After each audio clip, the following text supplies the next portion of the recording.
week. Put that over there. Ding dings.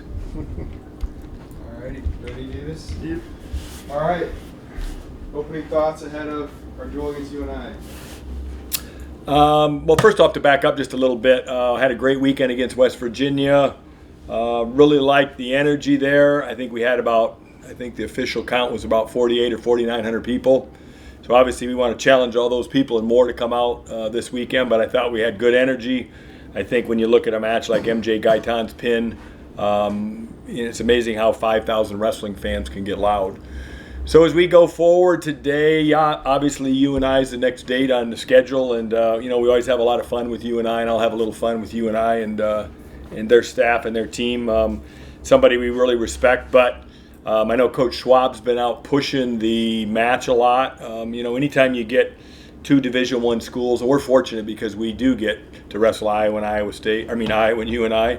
So anytime you can get a chance to do that, just with the history of wrestling in the state of Iowa and all the history of the Iowa State UNI meets and the Iowa State meets, I think the people in the state of Iowa appreciate it. So we realize it's Super Bowl Sunday. We want you to come out. We intentionally moved it up an hour. It was at 2, but now it's at 1. They got this Brock Purdy effect going around here for some reason. So everybody's going to get a chance to do that. But we want you to come out. There'll be some festivities afterwards right next door at Sheeman. All of our team and our staff will show up at 3 o'clock, and I know they're going to have the Super Bowl on there, and then everybody can get where they're going. But I know it's a big day for them, UNI. I know they circle this in our calendar, and we always tell our guys the next date's the biggest date. But obviously, just with a lot of familiarity and a lot of kids from their program that are from Iowa, I think it's going to be a really well-attended meet. I guess what I'll do today is hopefully if I do my job here, none of you will have to ask any questions. This might be the longest opening statement in history, all right? But I'm going to do kind of what we do right before a match at Hilton Coliseum.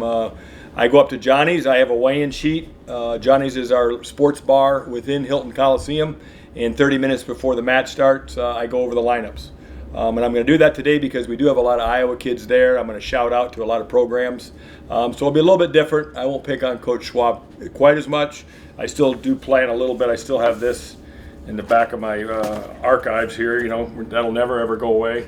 So Panther season officially started Sunday at 4 o'clock. And so Panther season lasts a week in Ames. So, and again, for all the violence haters out there, that's a green squirt gun, just to reiterate from last year, okay? It's got water in it, and we've come to learn that water can take out a panther. So we feel like we're in good hands. So that'll be the end of my emoji class here, right there. That's a recap. But if you go over our lineup for this Sunday's match, you're going to see some great matchups. You're going to see some really low-ranked guys competing against each other. So in the spirit of a chalk talk, we call it a chalk talk. I'll just kind of recap a little bit about what we expect to see. I'll be transparent and put our lineup out there, what we're going to do. So this is just kind of what Sunday's going to look like. First off, at 125 pounds, they got an Ankeny kid, Trevor Anderson, and we're super familiar with a lot of these kids because a lot of these kids visited Ames coming through. And I think right now he's currently ranked 29th in the nation, and Kyson Terrakeen is ranked 21st in the nation. Now, for what that's worth, it is what it is, but as we get closer to the NCAA tournament and the Big 12 tournament, the rankings start to mean a little bit more in terms of qualifying, in terms of getting seeded at the Big 12 tournament. So, you got two guys ranked in the 20s. Our guys from Hawaii, a long ways from Ankeny to Hawaii, but we feel good about our 125. At 133, you got two boys from the South that prepped in the South. You got Julian Farber from UNI, Georgia boy, and you got Evan Frost, a Louisiana boy. Now, I don't know the last time Louisiana and Georgia wrestled in a college dual meet versus two Iowa schools. I can tell you this, 25 years ago, if you would have had a Georgia kid against a Louisiana kid, it would have been probably a pillow fight, right? But those guys have gotten a lot tougher over the years, all right? So you got a guy that's ranked 8th with Evan Frost, and you got a guy that's ranked 20th with Julian Farber. So we like that matchup, obviously. And on paper, the match that might be the most highly touted is 141, Anthony Ichimandia, ranked number 9 in the nation from Cuba, and Cale Hoppel from UNI, who prepped in Lisbon. Now, the difference between Lisbon and Cuba, I'm assuming, is a little bit different.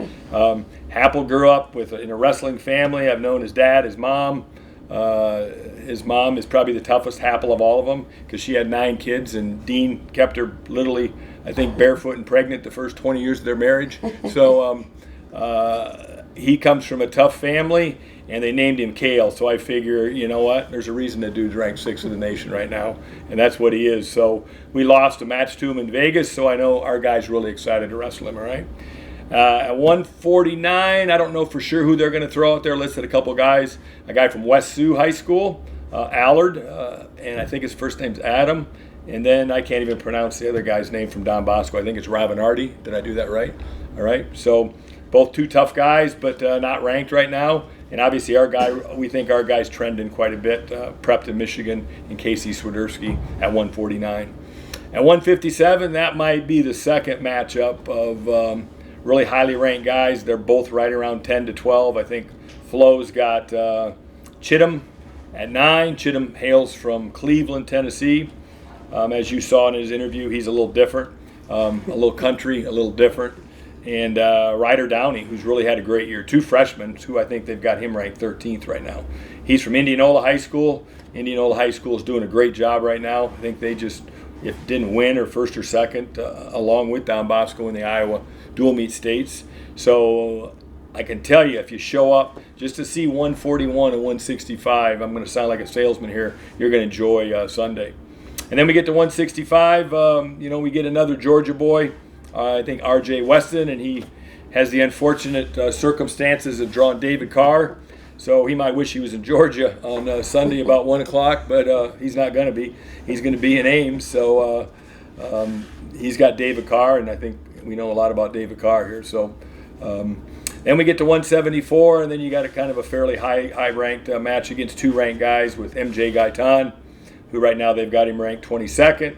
And their guy Sima, who's a Kansas guy. They don't have a lot of non-Iowa guys in their lineup, and I think he's a young guy too. So I think you got 2 freshmen, and of course MJ Gaitan's a California boy, and done great things lately for us, and really kind of trending. I don't think he's lost, in a month or so, month plus. Of course, 184. That's their David Carr and Parker Keckheisen, and man, what a tremendous wrestler! Fun to watch. Just watching him and Carr wrestle. That's. I know they're going to miss that guy. I think they got 1 more year of him. Carr only has 2 more dual meets at Hilton. This is second to the last dual meet at Hilton. So again, another reason to come out. We'll probably go with our freshman Tate Noctaborn. Feldkamp's healing up, but probably not quite ready to go. I know most coaches would probably keep that a secret, but I'm probably not like most. I'm just going to say what it is. But we have a lot of faith in Tate competing it for the 184-pound spot. Then we get to 197. We got a West Delaware boy, Wyatt Volker, wrestling for the Panthers. Great high school career, great high school program. And he'll be taking on another Iowa boy, Julian Broderson, just a little bit older. Julian hasn't had a lot of success, but I can tell you it's really had a great last 2 weeks of practice. I really like Julian, where he's at right now. Julian preps from Davenport Assumption, wrestled for the legendary Pete Bush, who was a teammate of mine, and I think that'll be a really good match. And then at heavyweight, you got a 3rd-ranked Younger Bastida, another Cuba guy, against the 15th-ranked guy, Tyrell Gordon, and he's prepped from East Waterloo High School. So if you see all of that right there, you see there's a lot of Iowa influence. So I'm going to side with Coach Schwab here and encourage everybody to get out and come see it. I think it's going to be a great atmosphere, a great dual meet. We want 10,000 or more in there, so come see us. Coaching staff-wise, they got a great coaching staff besides Coach Schwab. Just to educate Iowa State Cyclone fans, Drew Foster is a former national champ for UNI, you'll see on the sidelines. And Coach Pugh is been around UNI forever. And I just forgot the other assistant coach's name, so they're going to be mad. He's going to be mad at me. Coach Roper, who's a Georgia boy that's pulled all the Georgia guys in here. And so for Cyclone fans, if you don't know who Coach Schwab is, right, he's the guy that'll be jumping around the whole time, complaining to the ref, trying to get every call he can get. I know this. You probably might not recognize him because he kind of looks like a homeless guy that stole the UNI wrestling hat right here. But there's a lot of energy. He doesn't look like he's got that much energy right now. I had to throw a few emojis, but there's no Doug Schwab emoji. I went through all my emojis, so I had to make one up. All right. So with that said, I know that's going to be hard. I know I probably answered every question you all have there, but I'll hush and let you guys talk. Well, I'll hop on Chittum a little bit here, not figuratively speaking, because you talked about how different he is. Obviously, he's had to go through a little bit of everything this year. Where is he at? And we know what his mindset's like and his mentality, but where is he at, and what can he do? Not only his last two duels, but in March, where you guys obviously think he can do big things as well. He just keeps getting better every week, and he went through like a short period of time in kind of December. He's really a true freshman. December and early January, like maybe just the first couple days of January, where he was kind of in that freshman funk. He didn't have the Vegas he wanted. He drew two extremely tough guys, a really good guy in the front side and a guy that got fourth in the backside right away. So I think he beat himself up a little bit over that. But, we came back from Christmas break, had a couple tough days. We did a little mental adjustments with him, and man, he's just been more excited all the time. And really popular guy in our team, but a really hard worker that spends a lot of time at it. What does it mean for him? To come back from a concussion, get a bonus point win, and just continue to do what he's doing. Yeah, especially since he got like 3 front teeth in the back of his head. He was bleeding like crazy when we got out there, and at first we worried about another concussion, but luckily it was teeth and head, so he's got staples in his head right now. That's why he looks like he does, but doesn't faze him. He took a good smack, and to come back at that point when I think it was 0-0 and get a major just shows you kind of the focus, the toughness that he's got. Your young guys have been so good. Obviously, a number of them are ranked. We talked to Evan too. What does their development do for you? And obviously, the schedule sets up pretty well with UNI and Missouri to close out the dual season. But what does their development say about where you're at as a program going in March, where that goal has been top 4, top 5, and you're ranked there in terms of dual, and it looks like you're on track to make a lot of noise? Yeah, I think we can make a lot of noise at the end. And we need those guys. Whether they're 19 or 24, 25 in this day and age, you're going to see a lot of 25-year-olds at Kansas City this year. That's just the way it is with COVID and medical red shirts. They hand out those things like candy anymore. So, there's guys that are 25 years old and there's guys that are 19. But the young kids coming are a lot more ready to go each and every year. They're ready to go and have been around wrestling a lot. And Chittum was kind of like Panero. He took a gray shirt year. So you're seeing a lot more of those kids just really stepping in there being ready to go. How is Anthony feeling? He's great. I probably erred on the side of, really safety last week. I think he could have wrestled, but I held him out. I just wanted to make sure as we go down the stretch here, and so I was probably being a little conservative, soft, and and I really wanted him to get a good week of training in, and he did. With the ISU UNI duel, I take it you probably don't have to preach to these guys what it means to have this going. What is the message ahead of like a big rivalry to try and get guys fired up, even if they don't need to be? Yeah, I don't think you need to say anything. When you get 2 Iowa schools going against each other, and just wrestling in Hilton, our guys just love wrestling in Hilton. It was interesting to hear them talk afterwards, just in the locker room amongst themselves. And, they were saying, man, I'm not losing here. And they're just the comments they were making. They just love to wrestle in Hilton, and that place does get loud. And so, when we got a home match, you don't need to say much. You just open the door and turn them loose. But did you mention that? You go back to the beginning when you took the job, and the whole idea was that or curtains, whatever it was, and now you're talking about getting 5,000 fans and expecting to double. Yeah, it's what you wanted to build, but how satisfying and gratifying is it to see it approaching? Well, I just don't want to go back there. That was hard, and I knew what I signed up for. I knew what we signed up for, and it was hard, and we knew we'd have to build it. And we kind of burned the curtain the first year, because we wanted to put big crowds in there. And I think we get 10,000. Get 10,000 in there on Super Bowl Sunday would be something. And I really think we can do that. In the past I might have said it and rolled my eyes when I walked out of there, but I do think we can get that. I know there'll be people driving up from Cedar Falls or driving down from Cedar Falls. So, how huge has it been, this rivalry that's like grown between the both programs? And Schwab said it this week that there's some rivalries that are kind of starting to develop. despite Iowa State being favored on paper, these are always really good matches. How important and just how good has this been for your program to have this? Well, I think it's great for both programs. And if you look at it, rankings are, I do that because fans like to hear before the match who's wrestling.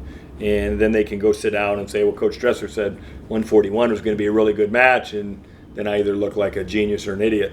But what it does is it creates interest. And so we call them chalk talks. But if you look at these right here, I think at 174, you got MJ who's ranked 22nd, and you got the UNI guy who's ranked 30th in the nation. That's not two super highly ranked guys, but they're just freshmen right now, and they're just kind of making a way for themselves. So I don't know if you consider a 22nd ranked guy favored over a 32nd or a 30 ranked guy. I think there's just going to be a lot of darn good matches. And he knows there's a lot bigger upsets that you're going to see on Sunday than that match if it doesn't go our way. Chetham talked about how close the team is. Talk about what makes this year's team different. This will be our final question. I think we've got, chemistry is important in a team. And even though wrestling's an individual sport, just the way they train together and get along together and compete together. And, this is a team almost like there's days you have to go and scrap, like we have to scrap today, Thursday. But I get a little worried sometimes, that's the non-beauty of having a really good team when they're so competitive that they tear each other up. So we actually kind of do a little less live wrestling because they get along good, they're tight, but they're competitive and they try to tear each other up. And so we just got to get through 14 minutes of live wrestling today so we can try to put our best team out there. Thanks, guys. Yep. Thanks, Thanks, Coach.